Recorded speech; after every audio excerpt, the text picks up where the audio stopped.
चित्तौड़ दशम में आज समाचार में पुनः आप सभी का स्वागत है। नजर डालते हैं आज के समाचारों की ओर। सड़क सुरक्षा माह समाप्त होने में लगभग एक सप्ताह ही अब शेष रह गया है, लेकिन इस महीने न तो परिवहन विभाग द्वारा कोई बड़ी कार्रवाई की गई और न ही यातायात पुलिस द्वारा किसी तरह कोई कार्रवाई की गई। यहां तक कि वाहन चालकों को हेलमेट पहनने या यातायात नियमों का पालन करने के लिए जागरूक करने के लिए भी किसी तरह का कोई बड़ा कार्यक्रम आयोजित नहीं किया गया। हालांकि सड़क सुरक्षा माह के दौरान बुधवार को चित्तौड़गढ़ जिला मुख्यालय के पुलिस उप अधीक्षक विनय कुमार जब अपने घर से कार्यालय की ओर आ रहे थे तो भारतीय स्टेट बैंक के बाहर मुख्य मार्ग पर सड़क पर जेब्रा लाइन के बाहर एक कार खड़ी हुई थी और पुलिस उप अधीक्षक ने तत्काल अपनी गाड़ी रुकवाकर अन्य पुलिस कर्मियों से इस गाड़ी के एक पहिए की हवा निकलवा ली। यह गाड़ी कार बाद में ज्ञात हुआ कि एक अधिवक्ता की है। अधिवक्ता भी वहां पहुंच गए और अपना तर्क देने लगे कि यहां वाहनों की पार्किंग के लिए कोई भी जगह नहीं है, जबकि बड़ी संख्या में अभी भी पुरानी कोर्ट में अधिवक्ता काम करने के लिए आते हैं। पुलिस उप अधीक्षक द्वारा यह कार्रवाई की गई उचित थी या अनुचित, वह निर्णय हम आप पर छोड़ते हैं, लेकिन इस दौरान पुलिस उप अधीक्षक ने अपनी वर्दी का रौब दिखाना भी शुरू कर दिया। कैसे बताते हैं हम आपको। चित्तौड़गढ़ में सड़क सुरक्षा माह समाप्ति की ओर है, लेकिन न तो पुलिस और न परिवहन विभाग द्वारा इस दिशा में यातायात नियमों की पालना करवाने के लिए कोई खास कदम उठाए गए और न ही वाहन चालकों को जागरूक करने के लिए उन्हें कोई दिशा निर्देश दिए जाने के साथ ही चालान बनाए जैसे कार्रवाई भी की गई। और इस माह के अंतिम दिनों में बुधवार को चित्तौड़गढ़ के पुलिस उप अधीक्षक जब अपने घर से कार्यालय की ओर जा रहे थे तभी भारतीय स्टेट बैंक के बाहर एक अधिवक्ता की कार उन्हें सड़क पर खड़ी दिखाई दी, जिसके बाद पुलिस उप अधीक्षक विनय कुमार ने अपनी कार रोक ली एवं अपने साथ मौजूद पुलिस कर्मियों के साथ ही वहां और पुलिस बुला ली एवं उक्त अधिवक्ता के कार के पहिए की हवा निकलवा दी। लेकिन इसी दौरान चित्तौड़ दर्शन की टीम जब यह कवरेज कर रही थी तो पुलिस उप अधीक्षक विनय कुमार ने अपनी वर्दी का रौब दिखाते हुए चित्तौड़ दर्शन की टीम से झपट्टा मारकर मोबाइल छीन लिया और इसके बारे में उनके साथ मौजूद कांस्टेबल और हेड कांस्टेबल ने बताया कि यह पुलिस उप अधीक्षक है और आप पत्रकार हैं, तो क्या आपने अब तक पुलिस उप अधीक्षक से मुलाकात नहीं की और उनके कार्यालय में जाकर अपना परिचय नहीं दिया। लेकिन यह समझ से परे कि यह किस नियम में लिखा हुआ, यह किस कानून में लिखा हुआ है कि किसी पुलिस उप अधीक्षक के आने पर या नई नियुक्ति होने पर पत्रकार जाकर उनसे मुलाकात करे और अपना परिचय दे। और बाद में जब चित्तौड़ दर्शन की टीम ने बताया, अपना परिचय दिया, तो उसके बाद पुलिस उप अधीक्षक ने जो मोबाइल छीन लिया था वह मोबाइल पुनः लौटाया। लेकिन पुलिस उप अधीक्षक की इस तरह की कार्यप्रणाली पर कई सवालिया निशान लग गए। हालांकि पुलिस उप अधीक्षक द्वारा एक कार की हवा निकलवाने के बाद कुछ देर बाद ही इस तरह की स्थिति मुख्य मार्ग पर देखने को मिली। हाल ही में इस सड़क को ठीक करने के साथ ही जेब्रा लाइन भी यहाँ खींची गई है और लोगों को भी यातायात नियमों का पालना करनी चाहिए और इस जेब्रा लाइन के अंदर ही अपने वाहन खड़े रखने चाहिए।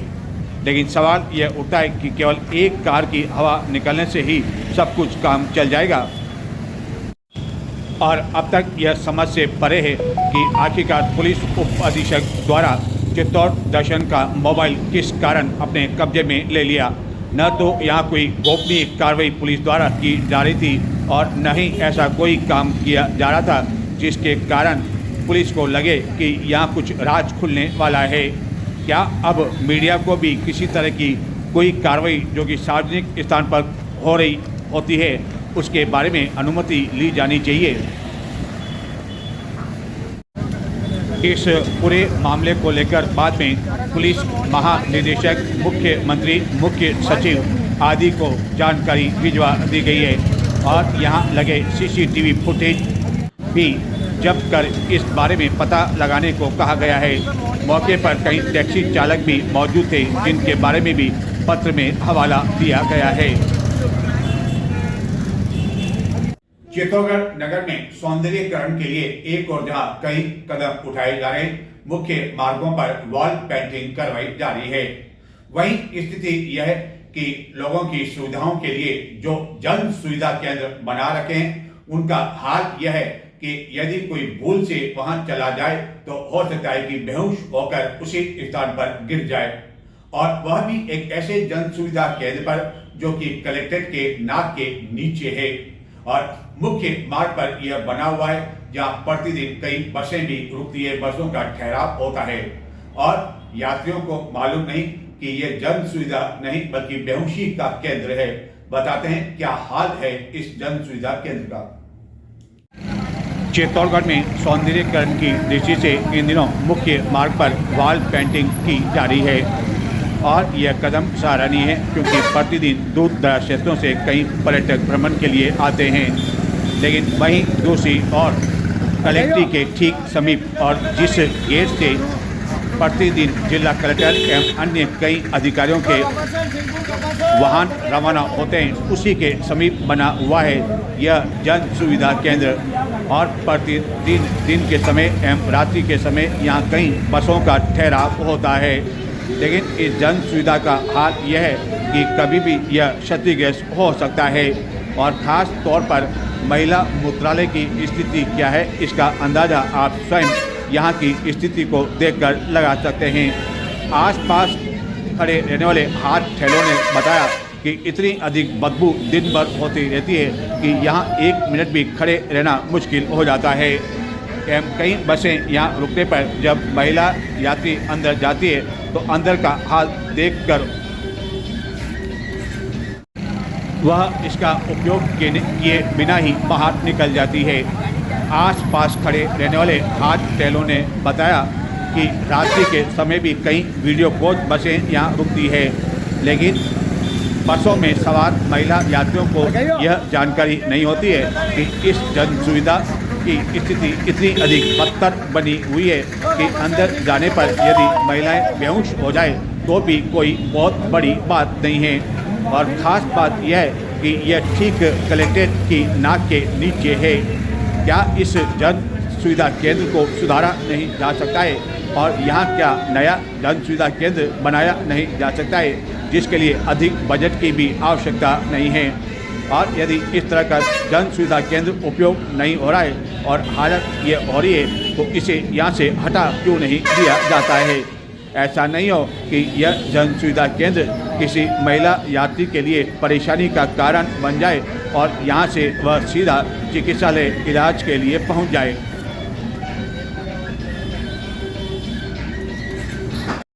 चित्तौड़गढ़ जिला मुख्यालय स्थित निम्बाड़ा मार्ग पर कृषि उपज मंडी परिसर, जो कि हमेशा वीरान पड़ी रहती है, वहाँ इन दिनों चहल पहल बनी हुई है। दरअसल कृषि उपज मंडी परिसर में इन दिनों समर्थन मूल्य पर सोयाबीन एवं मूंगफली की खरीद फरोख्त का काम चल रहा है। चित्तौड़गढ़ विधानसभा क्षेत्र के साथ ही जिले की अन्य कुल 4 विधानसभा क्षेत्रों से प्रतिदिन बड़ी संख्या में काश्तकार यहाँ मूंगफली बेचने के लिए आ रहे हैं। खास बात यह है कि उन्हें बाजार के मुकाबले या समर्थन मूल्य काफी अधिक मिल रहा है और कांग्रेस कार्यकाल के मुकाबले भाजपा सरकार में उनके खाते में पैसा भी काफी जल्दी जमा हो रहा है। इसलिए काश्तकार काफी अधिक खुश दिखाई दे रहे हैं। सरकार की नीतियों को लेकर किसानों में आए दिन नाराजगी देखने को मिलती है एवं सरकार की नीतियों से वह नाखुश दिखाई जान पड़ते हैं। लेकिन चित्तौड़गढ़ जिला मुख्यालय स्थित कृषि उपज मंडी में इन दिनों समर्थन मूल्य पर मूंगफली बेचने आ रहे काश्तकार सरकार की नीतियों से काफ़ी खुश दिखाई दे रहे हैं, जिनका कहना है कि उन्हें पहली बार बाजार मूल्य के मुकाबले मूंगफली का काफ़ी अधिक समर्थन मूल्य जहां मिल रहा है, वहीं उनके खाते में 15-16 दिन के अंदर ही भुगतान जमा हो रहा है, जबकि पहले कांग्रेस कार्यकाल में कई दिनों तक उन्हें भुगतान के लिए इंतजार करना पड़ता था।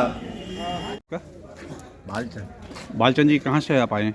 आउटलेट आंवला से कितनी मूंगफली इस बार आपने बोई और कैसी पैदावार हुई? बढ़िया भी घनी ना 10 बोरी लगभग 10-12 बोरी बीघा की हुई थी। 1 बीघा पे 10-12 बोरी हो गई। और जो फसल की बात करें, यदि मौसम की बात करें तो कुछ मौसम का कोई खराब असर तो नहीं पड़ा, विपरीत असर तो नहीं पड़ा? अब पड़ियो तो है ना, कटा ज़्यादा गले वो है, जटे घड़ी भी है, हाँ ना, खराब हो भी है, ठीक ठीक ही, शेष भी नहीं। और कब आप यहाँ पर आए मंडी में? आज ही आए? आज ही आए। हाँ। और आज ही आपका तोल हो रहा है? हाँ। नहीं, पहली नकल वकल तो पहली करवाई ना। हाँ, नकल वगैरह जो पहले फॉर्मेलिटी वो आपने जमा करा दी। तो क्या मूल्य आपको क्या मिल रहे हैं? मूल्य तो यह कई 6,800 की कह रहा। 6,700 क्विंटल? हाँ, 6,700 रुपये। और 700 ही मांग पाया कर रही 7,000 है। और बाजार की यदि बात करें तो बाजार में कम है या ज़्यादा है? बाजार में तो 4600 तक ले। बाजार में 4,500। तो यहाँ सरकार आपको अच्छा रेट दे रही है। तो आपने कहाँ से कितनी बोई इस बार? मूंगफली? हाँ, मूंगफली तो कम 20 बीघा है। 20 बीघा? 20 बीघा में कितनी बोरी होगी? 20 बीघा में 300 बोरी करीब। 300 बोरी होगी। और 7,000 रुपये क्विंटल करीब मिल रहा है सबसे। तो ठीक रही इस बार फसल? ठीक, मौसम ठीक रही। तो जो आपकी जो मूंगफली की फसल होती है, जैसे हम देख रहे हैं मूंगफली है, तो क्या ये किस हिसाब से मतलब लेते हैं? कोई क्वालिटी भी इसमें देखी जाती है या? बढ़िया क्वालिटी। हाँ, यूँ कचरों को बस नहीं होना चाहिए, दाना बढ़िया होना चाहिए। दाना बढ़िया होना चाहिए।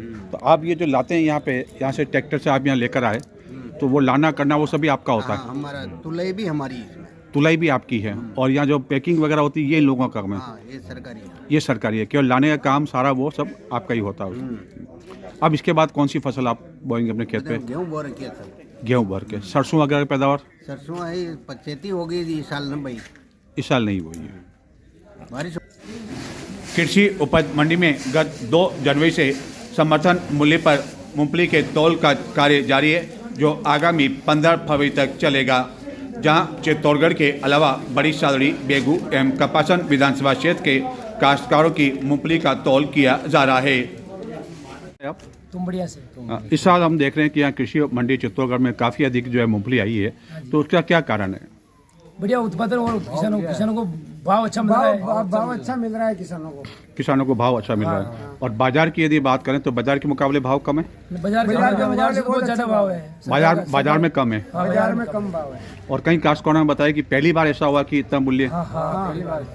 तो काश्तकारों को पहले मिल गया, मालूम पड़ गया, इसलिए अधिक उत्पादन उन्होंने किया या नहीं, हर साल करते हैं किसान तो, लेकिन तो भी लेकिन पता नहीं चलता कि गवर्नमेंट भी ये रेट खरीदती है। अब फिर बाद ऑनलाइन होने लग गया, ऑनलाइन का पता चलता था। अब की बार क्या कि ई मित्र वालों ने और सबने सारों ने बताया भी था कि गवर्नमेंट के जो अधिकारी थे उन्होंने भी बताया कि अब की बार साइड चल रही है, अच्छी भाव है सरकार का, इसमें कराओ। यानी काश्तकार ही मानते हैं कि समर्थन मूल्य पर जो आप बेचते हैं उसका फल आपको अच्छा मिलता है? अच्छा मिलता है, बाजार के में अच्छा मिलता है। अभी सोयाबीन में बहुत नुकसान है, सोयाबीन में नहीं मिल रहा है। और अब सरसों की फसल भी आने वाली, चने की फसल भी आने वाली है, तो उसकी क्या उम्मीद लेकर बैठे आप? सरसों में भी 5,950 रुपये है MSP रेट, बढ़िया भाव है।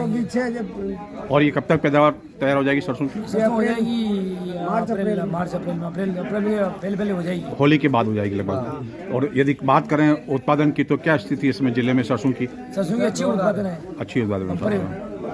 तो आप जैसे मंडी में या मूंगफली लेके आते हैं तो कितने घंटे आपको इंतजार करना पड़ता है या कुछ दिन इंतजार करना? कुछ 2 घंटे। जो काश्तकार आते ही घंटे 2 घंटे में चालू हो जाता है। तो फिर दिन भर में नंबर लगता है, वो तो सब काश्तकार आते हैं तो नंबर वही तुलता है, बिल्कुल सिस्टम से काम है। और इसके बाद आपका जो पैसा है वो आपके खाते में जमा हो जाता है? 16 दिन में पेमेंट आ जाता है। 16 दिन में। तो यहाँ सरकार में थोड़ा पेमेंट जल्दी आ रहा है। अच्छा। मैं यहाँ 6 साल से मूंगफली तोड़ रहा हूँ, समर्थन मूल्य में तोड़ रहा हूँ। तो सरकार की पेमेंट जो जब की पिछली सरकार थी उसमें तो 1 महीना लगता था, अभी की बात में 16-17 दिन में पेमेंट आ रहा है।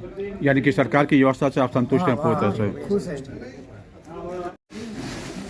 राजफेड के कर्मचारियों द्वारा इसका तौल करवाने के बाद मूंगफली की पैकिंग बोरियों में करवाकर 37 स्थित वेयर हाउस में भिजवाया जा रहा है, जहां गोदाम में यह रखी जा रही है और बाद में विभिन्न स्थानों से आने वाले व्यापारियों द्वारा इसकी खरीदारी की जाएगी। सर, इस समय देख रहे हैं कि कृषि मंडी में काफ़ी अधिक चहल पहल है, मूंगफली का तौल हो रहा है, तो कब से ये तौल शुरू हुआ है? 2 दिसंबर से हुआ था। 2 दिसंबर से। और कब तक होने की संभावना है? 15 फरवरी। 15 फरवरी। और लगभग कितना काश्तकार आने की कोई संभावना जो आपने क्या? पर डे का सर 30 से 35 काश्तकार आ रहे हैं। और ये सभी चित्तौड़गढ़ जिले की हैं? हाँ, चित्तौड़गढ़ विधानसभा, हाँ। बेगू विधानसभा, कप्पसन और बड़ी सादरी। और अन्य जो लोग हैं वो निम्बाड़ा? हाँ, निम्बाड़ा। और यदि समर्थन मूल्य की बात करें तो जैसा काश्तकारों ने बताया कि हमें 7,000 लगभग क्विंटल मिल रहा है। 6,783। 6,783। तो ये फिक्स रेट है या इसमें भी क्वालिटी देखी जाती है? नहीं, ये रेट फिक्स है गवर्नमेंट की। ये गवर्नमेंट की हाँ, ये रेट गवर्नमेंट है। Rate fix. और यहाँ से मूंगफलियाँ तौल जो हो रहा है उसके बाद ये सारी मूंगफलियाँ कहाँ जा रही है? ये वेयर हाउस में जा रही है, चित्तौड़ वेयर हाउस में। ISWC में। और वहाँ से फिर उसके बाद वहाँ से व्यापारी आते हैं, फिर वो ले जाते हैं। वहीं से सौदा होता है वहाँ उनका? से सौदा होता है, ऑप्शन होता है। चित्तौड़गढ़ के समीप स्थित है पुठोली, जो कि भीलवाड़ा मार्ग पर है। लेकिन पुठोली में स्थित रेलवे फाटक लोगों के लिए गत कई वर्षों से परेशानी का कारण बना हुआ है, जिसका कारण यह है कि यह रेलवे फाटक हर समय लगभग बंद हो जाता है। इस रेलवे फाटक के एक ओर न केवल पुठोली की आबादी है बल्कि एक प्रमुख धार्मिक स्थल भी है, जिसके कारण लोगों को बार बार फाटक बंद होने की वजह से इंतजार करना पड़ता है। लेकिन यह परेशानी बहुत ही जल्दी उनकी समाप्त होने वाली है, क्योंकि पुठोली के समीप एक ओवर ब्रिज का एक अंडर ब्रिज का निर्माण कार्य इन दिनों जोर शोर से चल रहा है और माना जा रहा है कि आगामी 1-2 माह में यह अंडर ब्रिज बनकर तैयार हो जाएगा। चित्तौड़गढ़ के समीप भीलवाड़ा मार्ग पर स्थित है पुठोली, और पुठोली में स्थित है यह रेलवे फाटक, जो कि गत कई वर्षों से पुठोली के साथ ही आसपास के ग्रामीण क्षेत्रों के लोगों एवं वाहन चालकों के लिए परेशानी का कारण बना हुआ है। और इस रेलवे फाटक के दूसरी ओर पुठोली की आबादी क्षेत्र के साथ ही एक प्रमुख धार्मिक स्थल भी है। लेकिन इस स्थान से प्रतिदिन कई यात्री एवं माल गाड़ियों का आवागमन होता है, जिसके कारण आए दिन हर समय यह फाटक लगभग बंद रहती है, जिसके कारण काफ़ी समय तक वाहन चालकों एवं राहगीरों को इस फाटक के खुलने का इंतज़ार करना पड़ता है। लेकिन बहुत ही जल्दी न केवल पुठोली के ग्रामीणों बल्कि यहाँ से गुजरने वाले अन्य लोगों को भी इस परेशानी से राहत मिलने वाली है, क्योंकि पुठोली के समीपी जिंक प्लांट के पास एक अंडर ब्रिज का निर्माण कार्य इन दिनों रेलवे द्वारा करवाया जा रहा है। और जिस गति से इस अंडर ब्रिज का निर्माण कार्य इन दिनों चल रहा है, उसे माना जा सकता है कि शीघ्र ही यह कार्य पूर्ण हो जाएगा। रेलवे के अधिकारियों से मिली जानकारी के अनुसार यदि सब कुछ ठीक ठाक रहा तो इसी वित्तीय वर्ष में इस अंडर ब्रिज को आम लोगों के लिए खोल दिया जाएगा। अंडर ब्रिज प्रारंभ हो जाने के बाद पुठोली के लोगों को रेलवे फाटक बंद होने पर भी अधिक समय तक इंतजार नहीं करना पड़ेगा और वह इस अंडर ब्रिज का उपयोग कर सकेंगे। जबकि पुठोली में जो रेलवे फाटक है उसके दूसरी ओर पुठोली के साथ ही अन्य कई ग्रामीण भी अन्य गांवों के लिए उसी रेलवे फाटक से होकर गुजरते हैं। लेकिन अंडर ब्रिज हो जाने से उन गांवों के ग्रामीणों को भी इसका लाभ मिल सकेगा। प्रयागराज में इन दिनों महाकुंभ का आयोजन चल रहा है। इस महाकुंभ में एक और जहाँ चित्तौड़गढ़ जिले से भी बड़ी संख्या में श्रद्धालु वहां डुबकी लगा रहे हैं, वहीं चित्तौड़गढ़ के प्रमुख संत दिग्विजयनाथ महाराज भी अपनी वाणी से वहां पर सभी को प्रभावित करने में लगे हुए हैं। एवं बताया जा रहा है उनके द्वारा कि क्या है महाकुंभ का महत्व। बताते हैं हम आपको कि किस तरह का आयोजन चल रहा है इस महाकुंभ में चित्तौड़गढ़ के जाने माने संत दिग्विजयनाथ महाराज का। उनके अंदर भी परमात्मा के दर्शन हमें होने लगे, क्योंकि कोई भरोसा नहीं महाराज, न जाने कब कौन किस रूप में कृपा कर दे।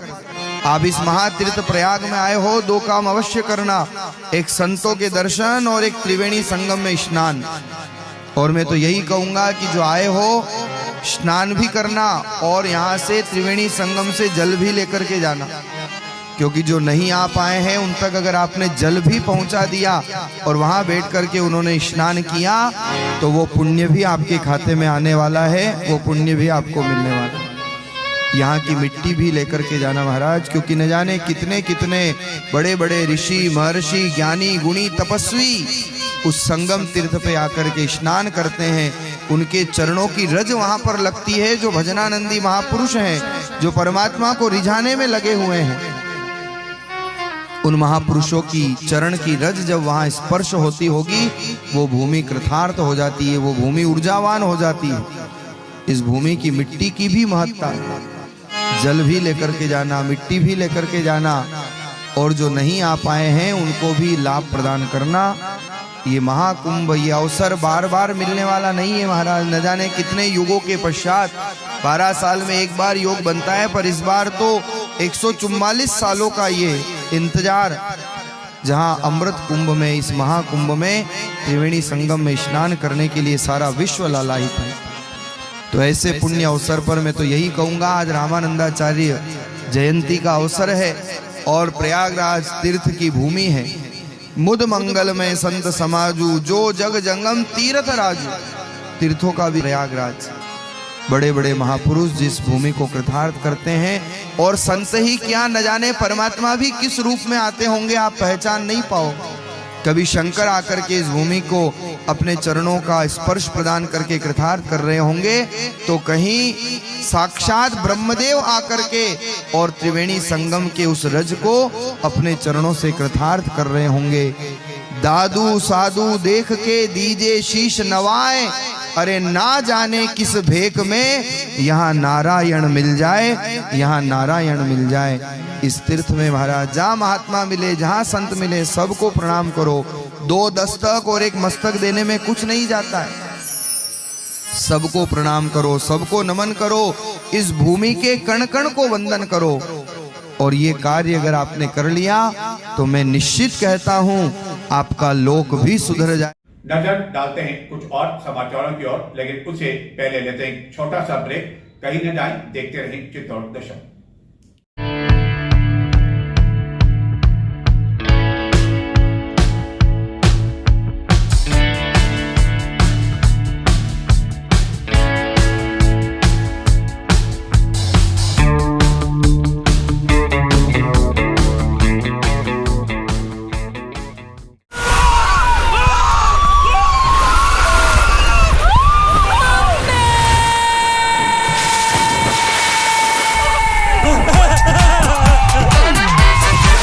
डर जब मस्ती में भीग जाए, हर दिल खुश हो जाए।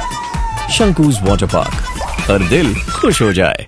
अच्छी वाली लेना, बिल्कुल भी ब्लर मत करना। पकड़ो पकड़ो पकड़ो, परफेक्ट।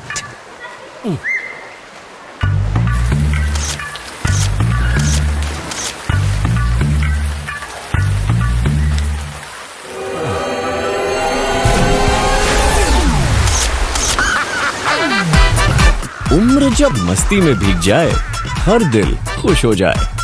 शंकूज वाटर पार्क, हर दिल खुश हो जाए। पापा, अगर मैं फर्स्ट आया तो संडे स्टडीज बंद, और अगर मैं फर्स्ट आया तो तेरी आइसक्रीम की जिद बंद, और अगर मैं फर्स्ट आई तो करेले की सब्जी चालू।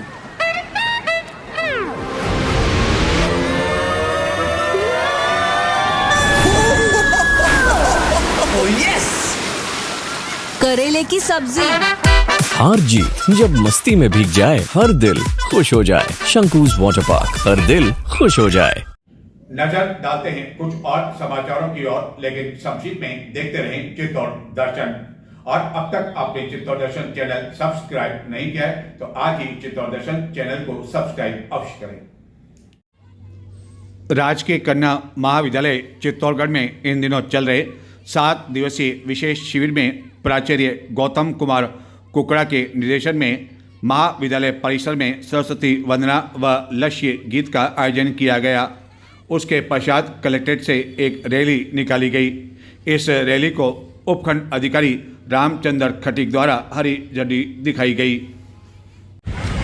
यातायात नियमों का पालन करना चाहिए, सड़क सुरक्षा जीवन रक्षा सड़क जैसे कई नारे एवं बैनर लेते हुए यह स्वयं सेविकाएं चल रही थी और नगर के मुख्य मार्गों से होकर यह रैली गुजरी।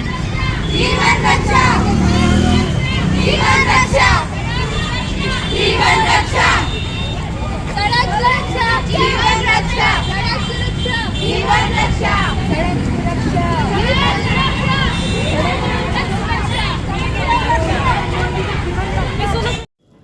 चित्तौड़गढ़ के समीप सेमलपुरा चौराहे पर बालाजी मित्र मंडल सेमलपुरा की ओर से भील समाज का सामूहिक विवाह सम्मेलन संपन्न करवाया गया, जिसमें 7 जोड़े एक साथ परिणय सूत्र में बंधे। इस दौरान न केवल चित्तौड़गढ़ बल्कि आसपास क्षेत्रों से बड़ी संख्या में भील समाज के लोग मौजूद थे एवं सामूहिक तोरण एवं रस्में इस अवसर पर संपन्न हुई।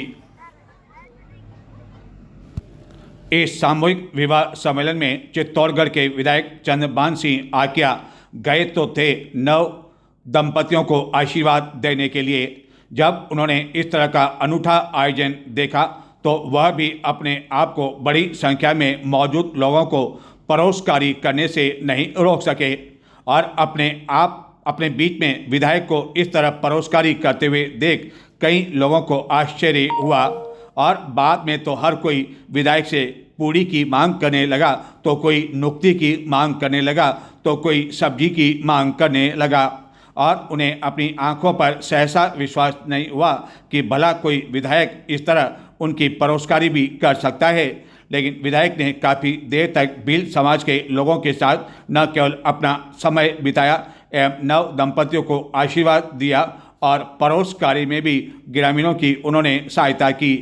हालांकि विधायक इससे पहले विभिन्न आयोजनों में कई लोगों को भोजन करवा चुके हैं, लेकिन संभवतः कई दिनों बाद इस तरह उन्हें परोसकारी करते हुए देखा गया। ऑल इंडिया लोको रनिंग स्टाफ एसोसिएशन के अखिल भारतीय आह्वान पर भारतीय रेलवे के सभी 17 जोन में बुधवार को ब्लैक डे के रूप में मनाया गया। चित्तौड़गढ़ में भी इस अवसर पर एलासा के झंडे तले क्रू लाबी प्रांगण में रनिंग स्टाफ ने नारों के साथ ब्लैक डे की शुरुआत की, जो कि विभिन्न मांग गत कई समय से कर रहे हैं, जिसके पूरा नहीं होने पर इनमें आक्रोश देखा गया। चित्तौड़गढ़ जिले के भदेसर क्षेत्र में बुधवार सायं जब चंदा भील अपने खेत पर गई तो वहां पहले से ही घात लगाए बैठे एक लेपर्ड ने महिला पर हमला कर दिया और उसे घायल कर दिया। हालांकि इस महिला की सूझबूझ की वजह से उसकी जान बच गई, लेकिन इसके बावजूद महिला के हाथ एवं पैर पर लेपर्ड ने झपट्टा मारकर घायल कर दिया। घायल महिला को बाद में भदेसर स्थित चिकित्सालय पहुंचाया गया, जहां उसकी हालत खतरे से बाहर बताई जाती है। यह लेपर्ड गत कई दिनों से भदेसर क्षेत्र में देखा जा रहा है। तो ये थे आज के समाचार। अब मुझे आज्ञा दें, आपकी और हमारी मुलाकात होगी अब गुरुवार रात्रि को। चित्तौड़ दर्शन चैनल को आप सोशल मीडिया के विभिन्न प्लेटफॉर्म पर देख सकते हैं। नमस्कार।